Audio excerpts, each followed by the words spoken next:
Saya berangkat dari kita berbicara pada aspek kekuasaan. Pertama saya ingin melihat bahwa kekuasaan itu sebenarnya adalah sesuatu yang nature di dalam diri manusia. Kita sebut sebagai will to power, kehendak ingin berkuasa. Semua kita sebenarnya punya will to power itu, kehendak ingin berkuasa itu. Kita semua. Ayah ingin berkuasa terhadap anaknya, cowok ingin berkuasa terhadap pacarnya, kakak ingin berkuasa terhadap adiknya. Itu disebut dengan nature, will to power. Akan tetapi will to power ini sekarang dia menjadi meningkat, atau kita katakan bahwa kekuasaannya sangat luar biasa. Pada konteks ini kita berbicara pada polisi dalam pusaran kekuasaan. Nah, will to power ini sekarang dilegitimate. Gitu ya. Kehendak berkuasa ini sekarang udah dilegitimate oleh institusi yang kita sebagai sekarang sovereign power, sang pemilik kekuasaan yang kita katakan katanya mutlak. Nah, sovereign power dalam hal ini dia bekerja memang secara kepatuhan dan tunduk, membuat masyarakat itu tunduk. Yang dikatakan oleh Pak Kaupan tadi itu sangat luar biasa sekali. Tetapi saya tidak ingin melihat dari kacamata yang sangat idealitas, tetapi kita melihat dari ranah praktik bagaimana keadaan di lapangan. Bahwa idealitasnya tadi bahwa polisi sebagai pengayom, pengatur keamanan dan ketertiban dan sebagainya, itu memang kita berangkat dari idealitas. Tetapi kalau dalam bahasa saya itu sebagai hanya sebatas doksa saja. Doksa itu hanya sebagai iming-iming, akan tetapi pada praktiknya bahwa kekuasaan itu sekarang udah bersetubuh dengan tubuh kita sendiri cara bekerjanya. Bahwa kekuasaan itu memiliki rezim sendiri dan dibuat dan diproduksi secara produktif dalam kehidupan, apalagi dalam tubuh kepolisian. Itu memang sengaja diciptakan untuk membuat apa makanya ketertiban, tetapi pada praktiknya tidak seperti itu. Nah, sehingga siapapun yang punya kekuasaan katanya dia akan mampu menguasai wacana. Tidak hanya menguasai wacana, akan tetapi dia juga bisa menguasai ketubuhan kita. Nah, sekarang kita dalam konteks subjek, sebagai subjek yang modern ini, kita sebenarnya adalah sebagai sarana bagi kekuasaan itu sendiri. Oleh karenanya itu, supreme power, kekuasaan yang tertinggi, yang mutlak katanya itu yang dimiliki, lalu bekerja dengan secara represif, dengan mengatur keamanan, lalu seolah-olah semua jadi kata-kata darurat. Seperti katanya Pak Topan tadi bahwa kok polisi jadi pengangkut beras gitu ya kan, jadi bagi-bagi sembako misalnya gitu ya kan. Apakah seperti itu tugasnya? Tidak seperti itu. Lalu ketika kita menghadapi misalnya COVID kemarin ya kan, masker dijaga sama polisi, semua dalam keadaan darurat semua. Kita sebut sebagai darurat demokrasi atas nama darurat dan darurat. Nah, ketika dalam keadaan darurat itu semua apapun kita bisa pegang ya kan? Dalam kondisi darurat semua boleh, semua tidak boleh. Atas jalur exception of law makanya ya kan, hukum pengecualian. Nah, sehingga kekuasaan itu memang diciptakan oleh rezim-rezim tertentu, gitu. Jadi dalam konteks kekuasaan dalam periode sejarah, semua kekuasaan itu memiliki rezim tertentu, sehingga dalam sejarah itu nggak ada yang memang sejarah itu lurus. Karena kekuasaan itu memang diciptakan oleh rezim-rezim tertentu. Yang menciptakan kata-kata sakit dan tidak normal itu siapa yang punya? Itu orang-orang kesehatan. Begitu pula kepolisian juga menciptakan diskurs tertentu atau wacana-wacana tertentu untuk apa? Mendisiplinkan tubuh kita sendiri gitu. Karena kita sekarang kekuasaan itu udah masuk dalam tubuh kita, karena dianggap bahwa tubuh kita ini produktif dan aktif terus, sehingga harus disiplinkan, gitu kan?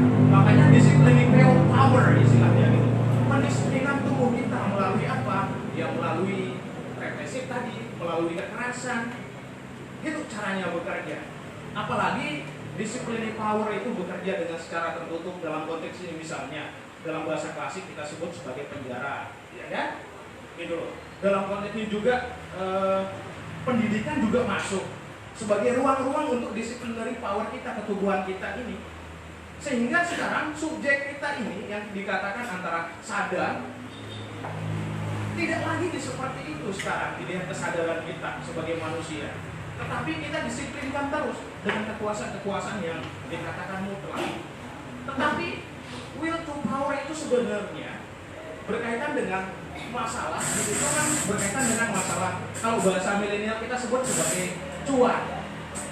Polisi sekarang ini tidak lagi berbicara pada aspek bagaimana pendisiplinan, bagaimana ketertiban, bagaimana berkaitan juga dengan sebagai pengayom masyarakat. Tetapi di situ karena dia memiliki katanya kekuasaan, lalu katanya we give a power, abuse of power. Kita berikan kekuasaan, tetapi kok disalahgunakan kekuasaan itu sendiri. Pada praktiknya kita tidak melihat pada ruang idealitasnya. Idealitasnya saya kira kepolisian itu ideal semua. Tetapi pada praktiknya kita lihat di lapangan bahwa yang terjadi apa? Selalu abuse of power. Ketika dia memiliki kekuasaan, katanya tadi centukrad, katanya dekat sekali dengan kekuasaan itu dengan tindakan atau perilaku korupsi.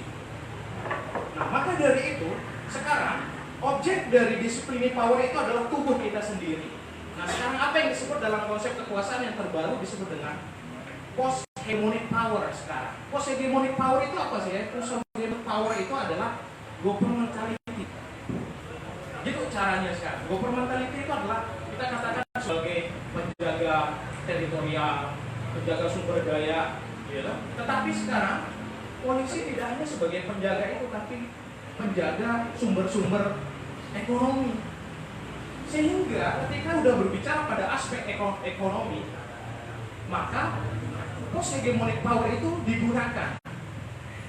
Dan itu mengendap di dalam tubuh kepolisian. Yang kita lihat di lapangan bahwa polisi itu seperti berperilaku humanis, mengajak dan mengayomi. But it's bullshit, saya katakan bullshit. Kenapa? Karena kita melihat pada praktik lapangan. Semua kita hura-hura gitu ya. Tetapi yang terjadi apa? Bahwa sehingga yang dikatakan pada aspek hukum, kenapa ya hukum kita selalu tumpulnya ke atas tapi kok tajamnya ke bawah? Ya karena kita berbicara pada aspek itu adalah kapital sosialnya, ya kan? Nah, kapital sosial yang dimiliki oleh polisi ini sangat lengkap sekali. Kekuasaan dia miliki, akses dia miliki, gitu loh. Ekonomi apalagi karena memiliki kekuasaan maka akses ekonomi itu lebih cepat. Legalitas dia punya, sehingga sumber sosial kapital tadi ini dikuasai, gitu loh. Nah, sosial kapital yang dimiliki oleh polisi itu sangat lengkap sekali, sehingga dengan sarana dan prasarana itu kadang ingin mendiskreditkan kita sebagai subjek ini, bahkan mendisiplini tubuh kita sendiri saat ini. Jadi kesadaran kita sekarang udah hilang karena udah disiplinkan oleh aturan-aturan. Bukan berarti kita menolak namanya aturan, akan tetapi pada praktik yang di lapangan bahwa yang terjadi itu adalah selalu abuse of power. Karena abuse of power itu adalah sesuatu yang saya katakan bahwa pasti akan abadi ketika orang itu udah mulai memiliki kekuasaan itu sendiri. Padahal kekuasaan itu tidak dimiliki, tidak diberikan. Akan tetapi itulah dasarnya kenapa kekuasaan itu sebenarnya tidak diberikan, tetapi dilegalitaskan, dan ketika dilegalitaskan kita salah menggunakannya. Nah, jadi will to power tadi itu dan pendisiplinan tubuh kita sekarang itu bekerja melalui aturan, dan kita sekarang tidak sadar pada dasarnya sedang disiplinkan tubuh kita sendiri. Nah, maka dari itu power pemilik kekuasaan diibaratkan bahwa kita ini manusia ini seperti dalam konsepsi hukum Romawi bahwa kita itu dihomosasirkan, seperti kita ini adalah manusia yang suci, tidak boleh dibunuh tetapi boleh dikorbankan. Nah, itu namanya istilahnya homosasir. Kita nggak boleh dibunuh tetapi kok boleh dikorbankan. Paradoks, ya kan? Paradoks sekali. Kok kita ini makhluk suci tapi nggak bisa dibunuh, tapi kok bisa dikorbankan? Karena apa? Karena kita kehidupan kita seperti manusia telanjang terus. Siapa yang menelanjangi kita? Itu adalah pemilik kekuasaan. Dan kehidupan kita selama ini adalah dalam kehidupan ketelanjangan terus. Apakah ada kepastian hukum apa tidak? Adakah keadilan? Dan apakah juga ada juga kebermanfaatan juga? Apalagi kita berbicara pada aspek keadilan. Kita buru-buru keadilan yang kita dapatkan pada praktik di lapangan, tetapi kita sebagai subjek dari namanya kekuasaan Saya kira seperti itu Pak Topan, saya nggak bisa berpanjang. Kalau ya mungkin teman-teman